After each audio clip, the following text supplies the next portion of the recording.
Good day, everyone. I am Janice Dimayacyac, and I'm the Assistant Director of the Strategic Trade Management Office in the Philippines. On behalf of our boss, Attorney Luis Katibayan, and my colleagues from the STMO, I would like to thank the Korean Ministry of Trade, Industry, and Energy, as well as KOSTI, for inviting us and giving us the opportunity to provide updates on the STMA. Let me begin. Among the main responsibilities of the STMO is to conduct outreach to both industry and government stakeholders. The pandemic has not hindered the outreach, instead shifted the approach from physical to online industry consultations and forums. For this year, the STMO has reached out to 417 companies for online SCM awareness forums, online consultations, and targeted outreach.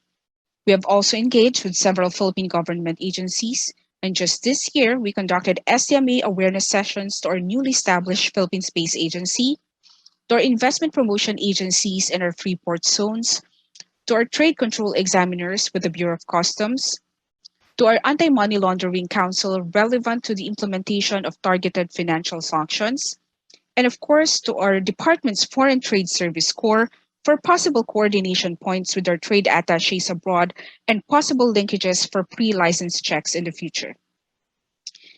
In 2020, the STMO started its efforts to incorporate data analytics to support its operations and ensure that the rationale for policies and guidelines released to the industry are backed by actual trade data. Our Strategic Trade Industry Analytics System, or STIAS, currently contains data on Philippine exports from 2018 to 2020 and is mainly used for targeted outreach for both government and industry stakeholders. Given the current pandemic, in the third quarter of this year, we tried conducting an online commodity identification training to our customs officers in collaboration with our Bureau of Customs. During this training, we trained 16 Bureau of Customs personnel located in 9 major ports and airports in the Philippines.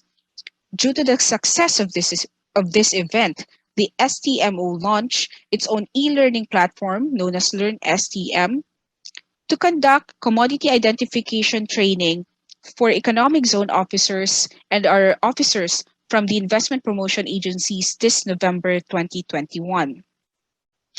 The Learn STM is the STMO's initiative to continually strengthen the capacity of our trade control examiners and frontline officers, specifically on commodity identification.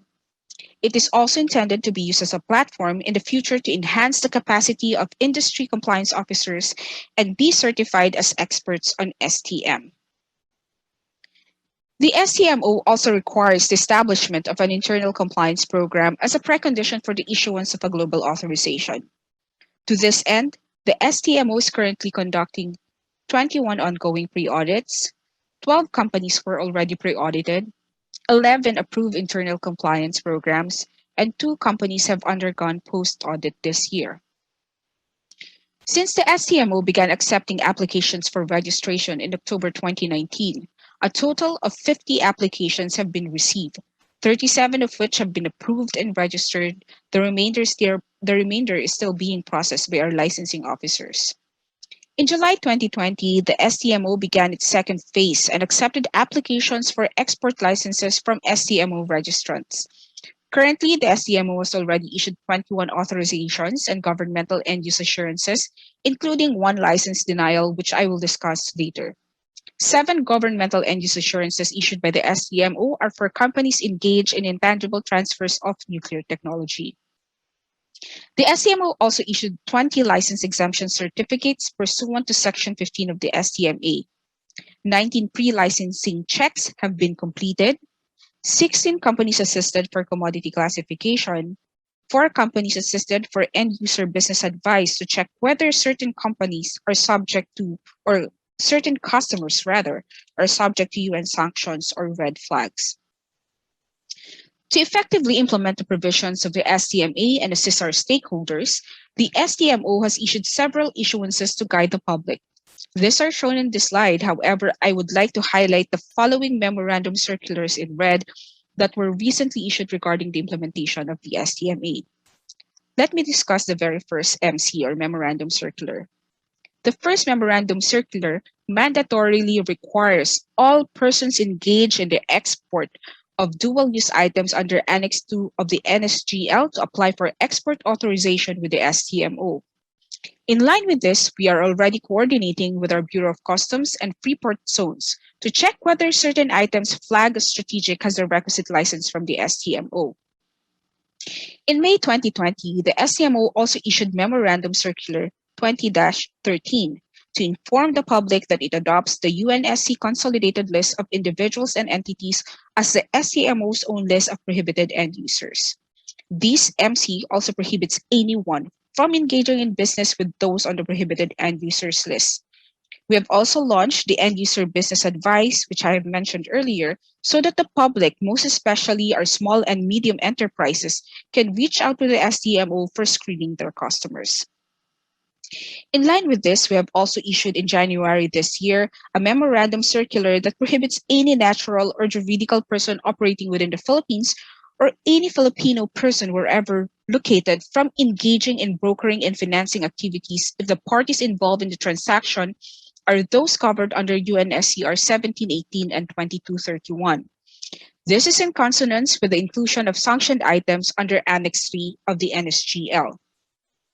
This is further underlined in October 2020 when our department secretary issued an advisory for the public to be more circumspect in screening their customers and encourages businesses operating in the Philippines to update themselves on the current multilateral and unilateral list of sanctioned individuals and entities.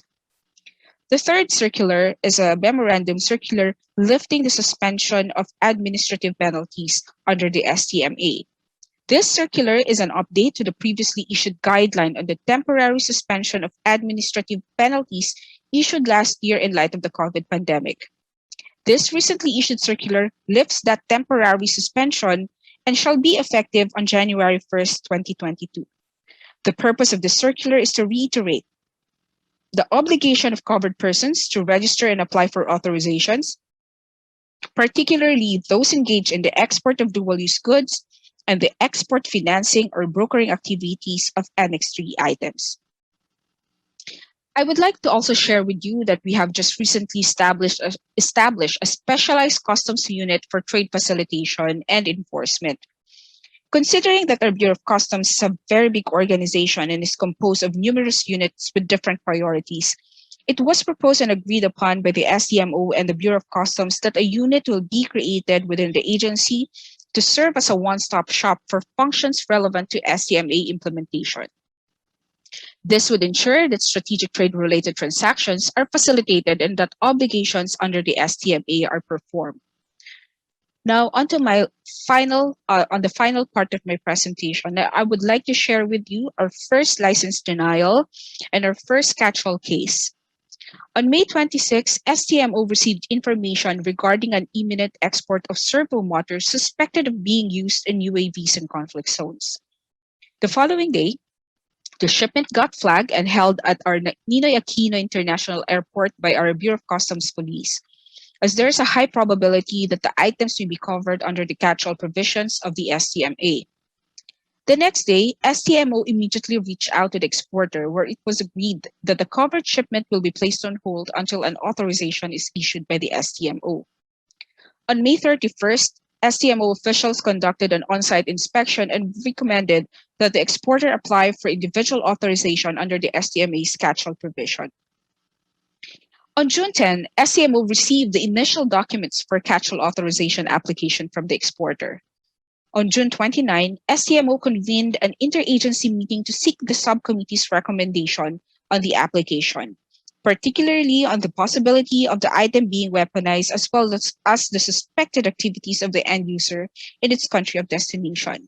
For this particular application, the subcommittees on technical reachback, composed of our technical agencies within the Philippines, and our subcommittee on risk assessment, composed of our intel groups within the government, were convened. So what did we find out? But before I delve into the red flags of the case, let me first briefly share with you the facts of this case study. So C1 is a manufacturer and exporter of servos in the Philippines. It is a subsidiary company of HQ located in country X. HQ is the main office and sales office of C1 and controls the clients and sends orders to C1, who in turn prepares the orders here in the Philippines for export to HQ's clients around the world.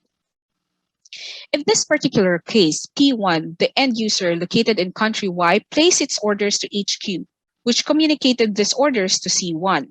However, for this particular order, P1 requested that the orders be divided into two batches, one to be shipped out to its consignee and one for its broker, both located in country C.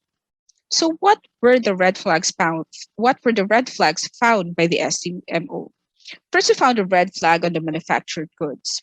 Several UN reports have identified various models of this company's servo motors as components of a one-way attack UAV used in conflict zones in the Middle East.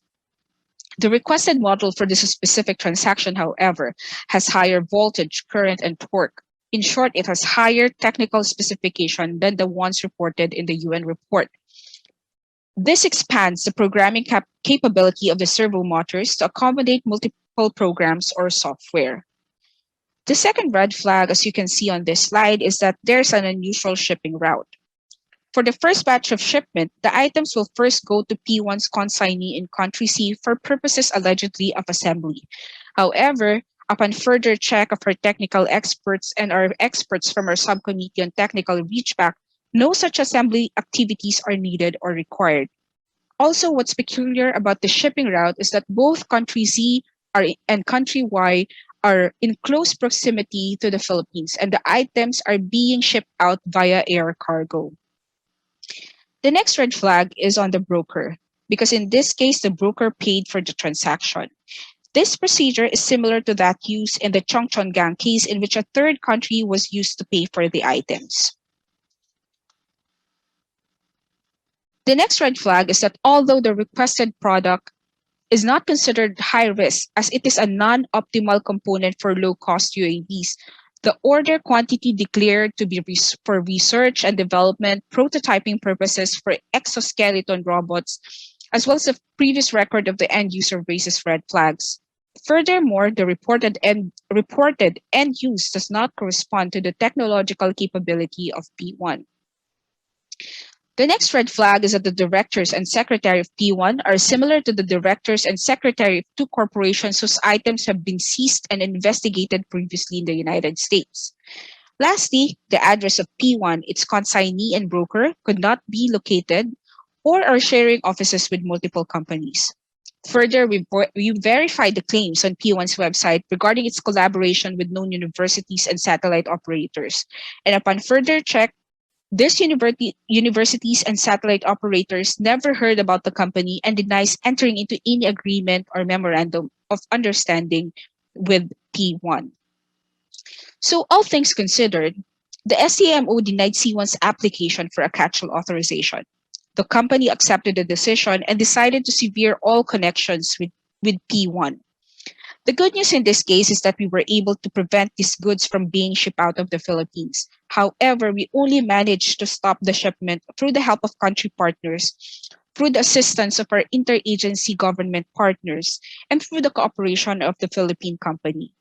What this case illustrates really is that the implementation of the STMA, or Strategic Trade Controls, anywhere in the world requires cooperation among nations, cooperation of the government with the private sector, and cooperation among government agencies. With that, I end my presentation.